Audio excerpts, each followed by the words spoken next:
They say Ben Franklin was a genius, a founding father, a man of reason. But what if he was also a jackal? Today, we unmask how Franklin watched the Iroquois Confederation, then learned from them, and used their wisdom to build something much more dangerous. In 1744, colonial leaders met with the Iroquois at the Treaty of Lancaster. It was supposed to be about land, peace, diplomacy. But in the back, one man wasn't negotiating. He was watching. That man was Ben Franklin. He wasn't in charge yet, but he was learning.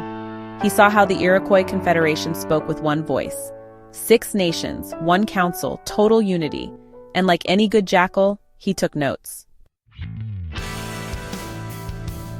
The Iroquois had a complex system of democracy long before the United States existed.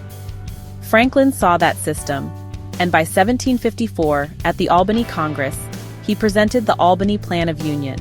His goal?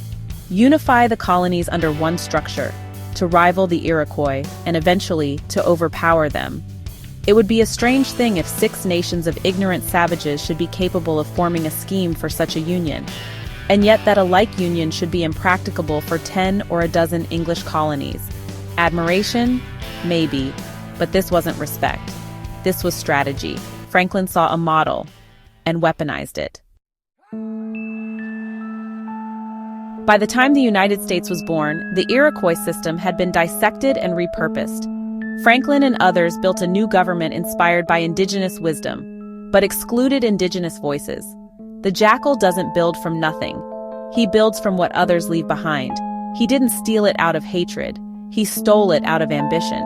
And like a jackal, Franklin fed on what was sacred to others, to make something stronger, something colonial.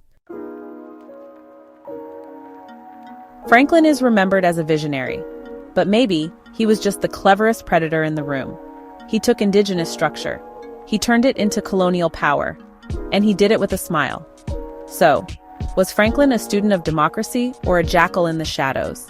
Did Ben Franklin honor indigenous wisdom or consume it?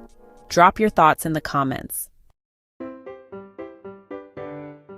This is just another messenger, where we don't just tell history, we expose the trickster behind the myth. Like, subscribe, and don't fall for the mask.